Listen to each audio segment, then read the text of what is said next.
They want a Why more don't they just latte, say, and you're like, what? yes, yes, just say chai. Just tell me How chai. number once Right? I discovered Yeah. overtime, I was hooked. I became an overtime addict.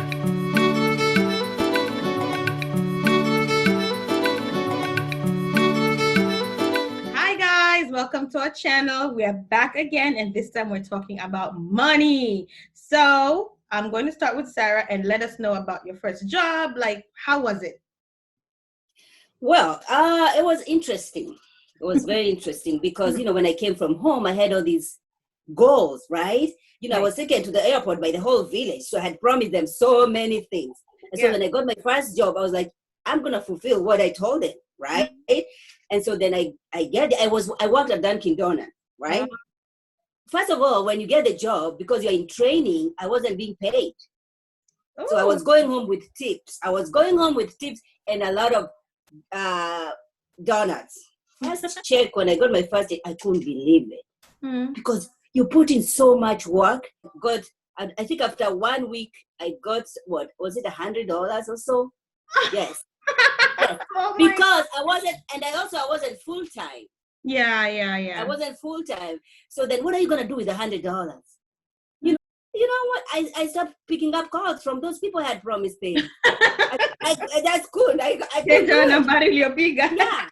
And then, then you have to start looking for another job. So it's 2 jobs, it's 3 jobs to try and catch up. But still, it's difficult. How about you? My first real job was at an Arby's, which is like a fast food place. Yes. And they made roast beef sandwiches, which I've never seen before. And it's so funny because the guy my manager seemed to like me, so he put me on drive-through. And girl, between their accent and my accent, I don't know what we were doing. The guys would be like, excuse me, what did you say when I had to say the special? What? Let me just drive around. Every time I was working drive-through, they'd be like, let me just drive around. Oh my gosh. But I remember that was maybe 2006, 2007, and I made $6.25 an hour. Okay. Because I made $7, I think $7 an hour. So go ahead. Did better than me. But yeah, I remember I was just so proud I had a job. But again, just like you, I had my expectations. I had my little friends who I told you, Nikifika Steto, I'll send you a little something. Because I know that the struggle we used to have. Like my little sis, I was like, I'll send you some money, you buy cloud or whatever. That's what they call it. Yes. So it's like now you get this check. And you've calculated, because that's what I would do. I'm counting how many hours, because now I'm in school, I can only work certain hours. I've counted my money down to the last dollar, right? Yeah, I didn't know there's taxes. I didn't know that a large chunk of my check is going to go right back to the government. So I was just sitting after my first check like, bro. Then I didn't even have a bank account, so I went to do that at a check cashing place. And then they took a fee also. I think it was a Walmart. Yes. I was like, damn, all my dreams, all the things I could buy, down the drain. I know. I actually did last in that job because I couldn't keep up with it. And then they put me in a very busy schedule in the morning when people are coming in for breakfast. And so if you gotta have to be quick, So they are coming in, they're telling me all this type of coffee that they want. They want a more latte, and you're like, what? Yes. Just say chai. Just tell me chai. How number one? Like, what the heck? Oh, I don't know, 2 shots of please. It's too much. In fact, I was working with one girl, Kenyan girl, Eunice. So she's the one who got me this job. So then she had a different schedule, and then so she would tell me, your schedule is this, and your schedule is you're supposed to come in at this time. So this weekend, I asked her, what's my schedule? She said, oh, I don't see your name on the schedule. That means I was fired. They didn't even call you to tell you. I did realize working, but there was this kind of casual atmosphere. Me, I'm at work, I'm like, yes sir, no sir, And my boss would always be like, you don't have to call me ma'am. You don't have to call me madam. Then for me, it was madam.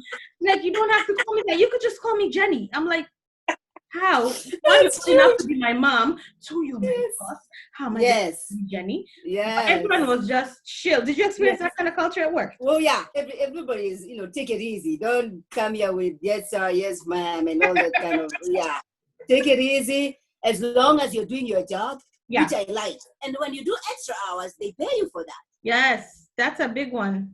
Once I discovered overtime, I was hooked. I became an overtime addict. I'm just like, you're saying if I stay 1 more hour, you'll pay me more than my. Yes, I'll stay 2 hours. Yes, I'll close. Yes, I did that a lot. Because you realize you get so much more. Because now you're always calculating whatever hours you've done minus tax. You're like, your check is so short. So I started working 2, 3 jobs. Like I'd have my main job. Actually, when I was going to school, now this is a few years later, after I'd been here for a while. When I was going to school, I had 2 jobs. I used to work, and of course I worked in the group home. That's like the premier start. So I used to go to school in the morning, between 8 and 12. I'd pick all my classes between 8 and 12. 2 to 10, I'd be at one job. 11 to 7, I'd be at the next job, and then I'd wake up and go to class. Like I used to just literally live in the car, because that was the only way to survive. So this way, after they take out taxes, one check can take care of half the bills, the other check can finish, and then maybe you have something extra in your pocket. Right. So that was something that I did for many years. But I also got to a place where I realized I would work so much that I would push myself to the next tax bracket.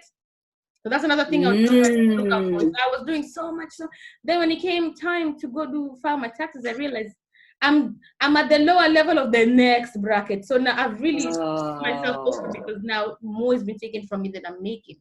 So instead of becoming, work smarter, not harder. Right. That was just it. And also just the need, for me personally, was the need for independence. I wanted to be able to make my own rules and do my own thing. And so, And isn't that all we want? When you come here, the first thing you want to do is have financial independence. Right?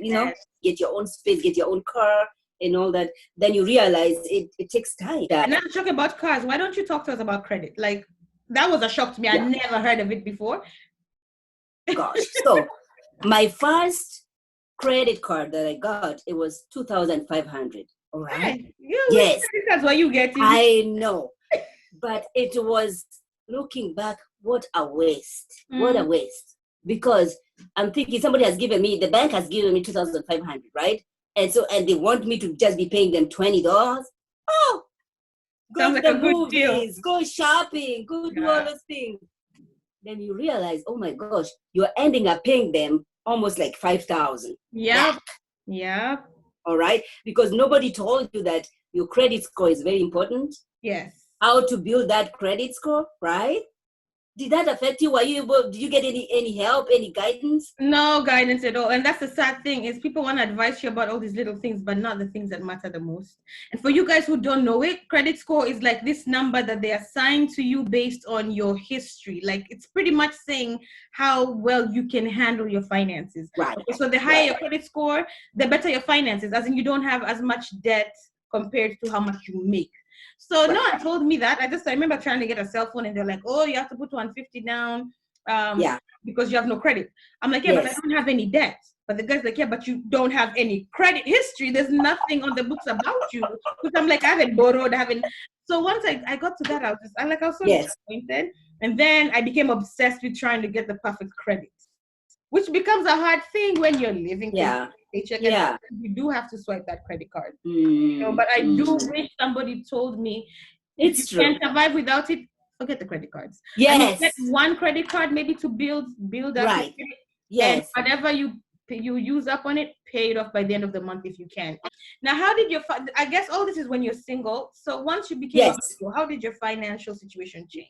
So when you have somebody else to share the bills with, okay, because nothing changes. You live in the same space. Yeah. But now you're able to split those bills. Yeah. So I guess financially it becomes easier. You're able to send a little money back home, Yeah. You're able to go out on Valentine's.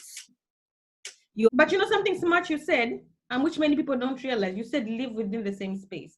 Because that was always my thing. People are like, oh, now me and you are dating. You said we're going to live together. Let's move to a bigger apartment. No. If you're struggling already with a little apartment, my thing is like, okay, this is where you live, this is where I live. Which one of our places is nicer? Honestly, which one can accommodate 2 of us and we can still pay the same low rent? Yeah. Then it makes sense to bundle together into that one apartment. Oh, yeah. So now there's 2 of you in the single household and we're splitting bills evenly. You're finally having a little money to go out. What happens when babies come into the picture? I realize that's why people have dogs, cats, because it is damn expensive. Yes. All right. Starting from the formula, diapers. Mm-hmm. Listen. Diapers. Woo. When the baby will get sick, the co-pays just to do your regular shots. It's a whole thing. It's a whole world. I mean, I was always really scared because I'm like, I don't have enough money saved. Truth is, you'll never be completely ready.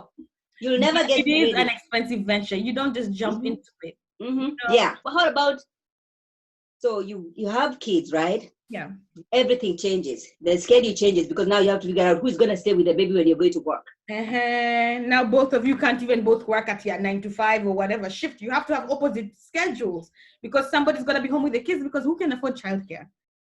Childcare is and do you want to take your baby, a little baby, to a, you know what I mean? Do you want to take your little baby to daycare where? Enough horror stories, no things. Your advice or your take home about just anybody watching that wants to know about finances, cost of living. Oh, we didn't mention cost of living because you work in New York, you make good money. You work in New Jersey, less than New York, but still good money. You work in Pennsylvania, you make less money. But the difference is you're going to buy a big house in Pennsylvania for, you know, whatever X amount of money at $200,000. You come into Jersey, if you live in Bergen County, you're buying a 2-bedroom, 3-bedroom house for $400,000. Do you know what I mean? You go to New York, it's another ridiculous amount. Right. So a lot of people resort to either living further out, like PA, and then having to commute all the way to Jersey. New York, which I did for years, and it's hard. Or live in New York and be able to live with the hustle and bustle. Or you live like where I live in Buffalo. It's still in New York State, but way like 7 hours away from New York City. But job opportunities don't come by as they do in New York City. Right. You know what I mean? Right. And you do not have Kenyans around. We are the only Kenyans here. You know what I mean? Yeah.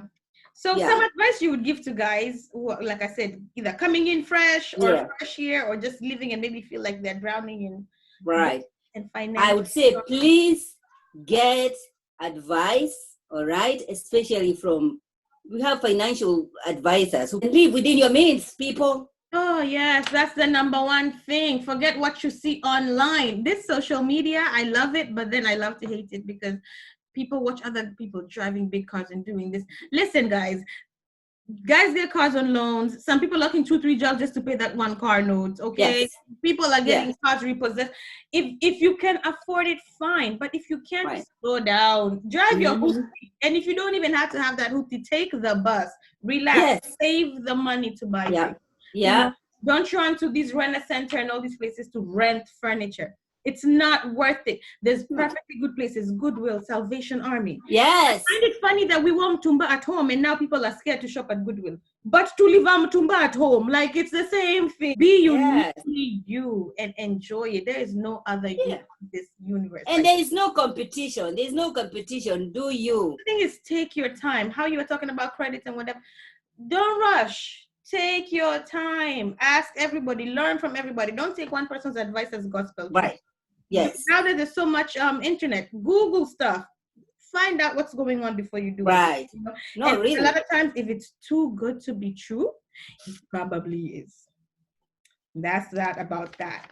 So, thank you guys for watching our video. We're gonna wrap it up for today. Subscribe, share, like, and we will see you next time.